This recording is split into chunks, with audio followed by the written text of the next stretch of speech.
資產管理首席投資官兼管理後嘅早晨，洪灝。早晨。好嗱，市場早段嘅走勢咧，今日就同隔晚港股啦，同埋同區內股市一樣啦，恒指都係要跌嘅。咁啊，依家跌258點，咁啊跌大約1%，做25,373點嘅。其餘國指跌啦，科指都係跌1%嘅。始終咧即係隔晚美股向下啦，標普500咧就結束咗個9連升啦。然後晶片製造商博通咧喺美股收市之後公佈嘅季度業績咧，就提到話 AI 晶片嘅競爭白熱化，咁啊上季嘅收入已經超過市場預期，兼且咧連個前景指引都係超過預期咧。喺延長交易時段咧，個股價跌咗超過1%嘅，以至區內股市咧，即係日韓股市咧，都受到拖累，都向緊下，咁啊跌大約1%至2%啦。SK 海力士啊、Samsung 等等咧都係偏軟。咁啊，仲有橋水創辦人 Dalio 咧都覺得AI 市場咧已經有泡沫嘅跡象㗎啦。咁就會唔會佢嘅警告係即係慢慢即係係咪啱嘅咧？會唔會我哋都開始見到唔係真係間公司嗰個收入真係咁好，對個前景指引亦都唔係個個都講到好亮麗幾倍咁樣上升嘅，有冇形成咗個泡沫？你睇法係點咧？我覺得毫無疑問呢個係一個巨大嘅泡沫啦。咁甚至佢而家嘅睇而家咁樣嘅跡象發展到最後嘅話，佢肯定會比2000年嘅嗰個泡沫仲要令人矚目㗎。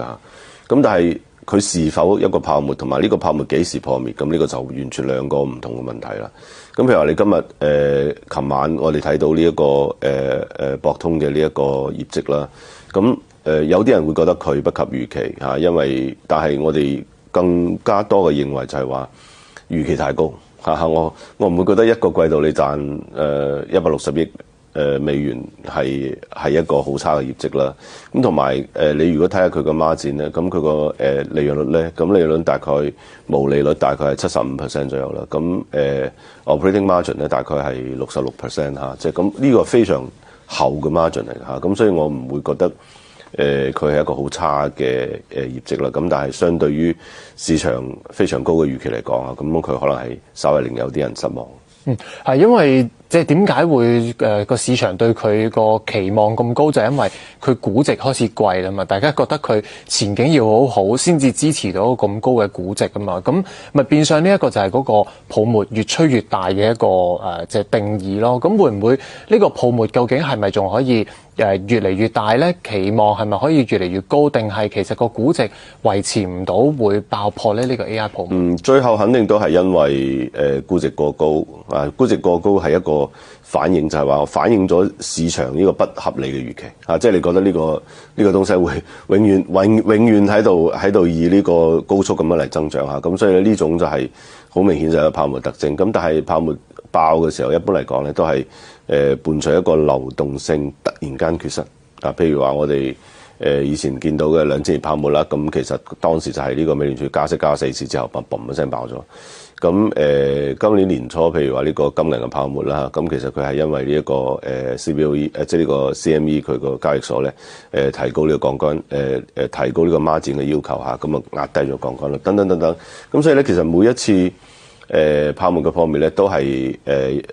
最關鍵嘅 catalyst 呢個觸發點咧，就係呢一個流動性突然間缺失啦嚇。咁我哋而家暫時未有睇到咁嘅跡象嚇，咁所以我哋覺得反而嚇呢一個泡沫可能會越吹越大。但係咪即係估唔到幾時會爆破嘅？亦都唔係一個好短時間之內一兩間公司嘅前景指引差，然後個市開始調整就會覺得係一個爆破，就唔係咁樣。我相信時間上邊冇人可以確定佢幾時爆啦。咁其實琴晚呢個 Ray Dalio 嘅呢個interview 咧，咁其實佢都話其實冇人知道㗎。咁所以咧，我哋覺得即係與其去預測呢個泡沫幾時去破滅，我哋反而覺得更加重要就係你有啲乜嘢指標你要關注下。當呢啲指標發生根本變化嘅時候，咁呢個就係你要全身而退嘅時候啦。咁譬如話我哋啱講到呢個流動性嘅條件啦，我哋啱講到呢個估值嘅變化，同埋呢個公司預期嘅即係公司指引預期嘅變化等等。咁其實呢啲都係有跡可循嘅。咁到我哋要全身而退嘅時候，我知道好多朋友嚇，即係因為啲我哋嘅個人投資者咧，我哋嘅資金量有限，所以其實你好容易走翻出嚟。咁但係對於大機構嚟講就好難嘅，即係你好難話一個一千億嘅基金咁喺呢個泡沫最頂峰嘅時候，你話我1000億全部賣鬼晒咁啊出翻嚟，咁呢個賣嘅動作本身就會引起呢個崩塌㗎啦。咁所以對於大金嚟講咧，咁其實佢好可能佢採取嘅交易策略咧，就同我哋個人投資者唔一樣。會係講緊係睇緊啲乜嘢嘅指標去知道個市場嘅流動性係咪開始轉趨緊張咧？有啲乜嘢係可以話到俾大家聽作為一個警號？一個就係美聯儲嘅政策嘅變化啦。咁第二咧，我哋睇呢個市場換手率啦。咁一般嚟講咧，呢個喺泡沫嘅頂峰咧，市場會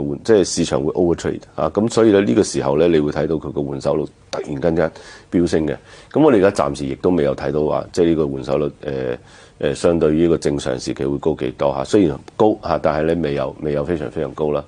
咁換手率同埋呢個市場 overtrading 呢個跡象咧，其實係幫助咗我哋喺2015年嘅時候，我哋係非常準確咁樣預測到嗰日嘅即係嗰個市場見頂嘅一個信號嘅嚇。咁所以呢啲指標咧，因為佢可以計有數可以計噶嘛，佢唔係一個 qualitative 嘅一個指標嚇。咁所以其實大家可以留意下咯。好。另外，如果係啲新股上市啦，又會唔會係即係收緊咗市場嘅一啲資金流動性咧？講緊呢一個咧就 SpaceX 嘅上市啦，咁佢即係細節都公布咗啦，每股個招股價$135咁嘅上市咧，就集750億美金啊嘛，咁啊相當於個市值咧17700億嘅美金。其實比起之前市場傳佢話有成18000到2萬億嘅呢個估值咧，其實都冇真係達到嗰啲咁高嘅估值，但係當然佢而家絕對亦都唔細啦，咁都係一個大過沙特阿美嘅一個規模嚟嘅。咁即係依家咧佢咁樣去上市，究竟佢係咪叫做定得已經唔敢咁進取啊？定係其實已經攞緊一個好誇張嘅估值啊？我覺得而家暫時冇人知道呢間公司點樣去 value 嚇，因為呢個係人類歷史上第一間上市嘅太空公司嚇，咁佢有好多呢啲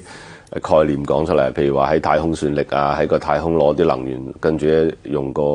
SpaceX 編翻去呢個信號編翻去地球，喺將呢個 data center 建喺太空度，咁啊唔使冷卻啦嚇，因為太空比較凍啦，咁同埋你有無盡嘅太陽能可以上，等等等等。咁其實呢啲 concept 以前從來未有人見過嚇，甚至喺我哋人類嘅呢個上火星都係最近2年嘅事嚇。咁所以你點樣去估值一間咁獨特嘅公司咧嚇？咁我覺得就見仁見智啦。咁喺咁 high 嘅市場入邊咧，咁佢而家我相信佢嘅 IPO 應該係 underprice，即係相對於整個市場嘅預期。譬如話你睇下 prediction market 嘅呢個預測啦，咁 prediction market 就係話係2.4trillion 以上啦嚇，咁所以佢而家 underprice 1.77 trillion 啦。咁其實我覺得係一個 pricing strategy，即係話你上市嘅時候你 underprice 佢 ，make sure 你第一日係有好嘅表現嘅嚇。咁同埋呢個亦都俾呢個重大嘅呢一個 Elon Musk 嘅呢個信徒係一個 first day 嘅 return 啦嚇。咁所以我覺得佢係故意係 underprice 呢個 IPO 嘅。因為咧佢依家呢個估值咧，其實另外亦都有啲市場機構啦，晨星咧就話SpaceX 嘅估值就只係值7800億美元嘅啫。咁其實佢依家成一個攞個估值成1.77萬咧，就已經係貴咗好多噶啦。咁再加上佢咁大嘅呢個 IPO 去上市咧，究竟有冇話即係影響咗個市場信心，或者影響咗個市場嘅流動性，定係美股嗰邊啲投資者啲資金個廣度闊度係好大嘅？就算一隻巨無霸嘅 IPO，又唔會咁樣影響嘅咧。嗱，首先我未有睇到呢個 Morningstar 嘅analysis，其實係啦，我更加關心嘅就係佢通過一個咩邏輯嘅推演去得到呢個7800億嘅呢個 valuation 啦。咁同埋咧，我覺得喺市場嘅每一個階段咧，佢個價值係唔一樣嘅。譬如話喺泡沫嘅時候，佢可以係3萬億嘅公司啊，喺呢個泡沫破滅之後，佢可能5000億公司嚇，完全有可能㗎。咁所以淨係睇呢個7800億嘅數字咧，我哋好難作出一個結論，就係佢呢個係有道理定係冇道理啦。咁同埋佢係適合於呢個市場發展嘅邊一個階段。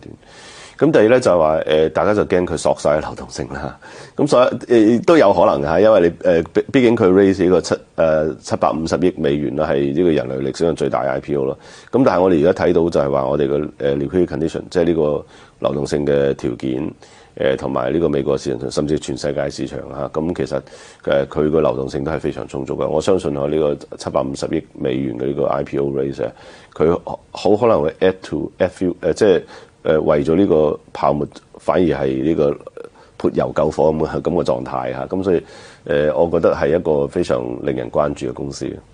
而 SpaceX 咧，其實除咗話嗰啲太空嘅業務之外咧，其實佢都仲有啲實際啲嘅業務。佢旗下有 Starlink 㗎嘛，咁 Starlink 就真係已經營運緊嘅一啲衛星業務咁樣嘅，靠住個通訊啊，咁然後啲政府 contract 啊，咁嗰個現金流好強勁啦，然後都係一個盈利嘅引擎嚟㗎啦。只不過佢再額外又開多好多飯，做下啲太空，做下啲 AI 概念咁樣。咁所以喺個市場嗰度咧就係咪就住佢衛星嗰一範，俾唔俾到一個咁高嘅估值佢？定係其實依家個估值有好大部分係嗰啲太空嘅元素加咗落去？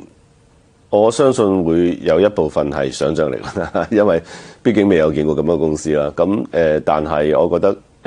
就算佢個 Starlink 嚟講咧，咁其實佢係一個應該係一個好值錢嘅。係咪一個好穩定嘅業務？即係太空嗰邊我哋就會話風險大，但係衛星嗰個好似已經幾 establish 咗嘅一個穩定嘅業務咧。我相信係仍然喺度高速增長嘅業務啦嚇。咁同埋佢係而家全世界唯一一間公司係做緊呢樣嘢嘅。咁做呢個發衛星同埋呢個做呢個衛星傳播呢個數據咧，咁其實佢係好講究 first mover advantage 啊，因為低空嘅軌道佢嘅容量係有限嘅，即係你發譬如話佢而家一年唔知發幾百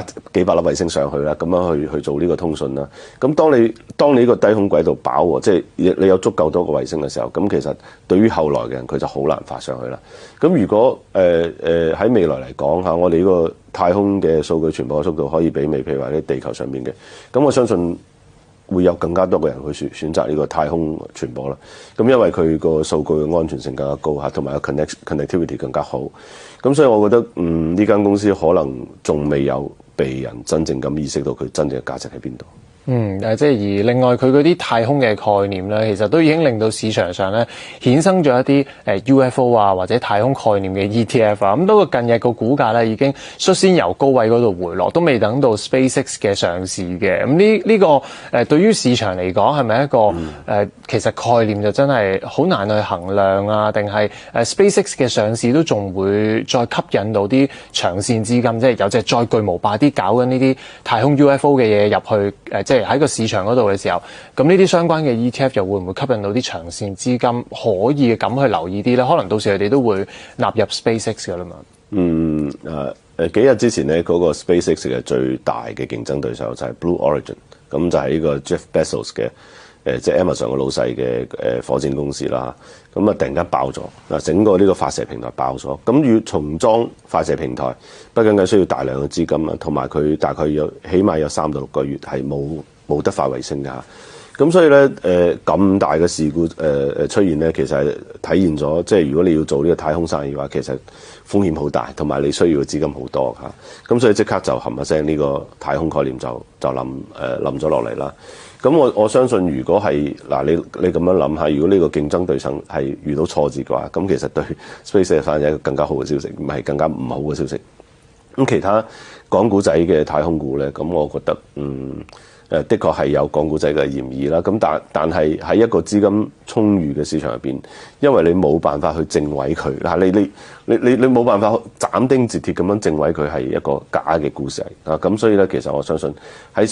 SpaceX 上市之後咧，咁其實大家睇到呢個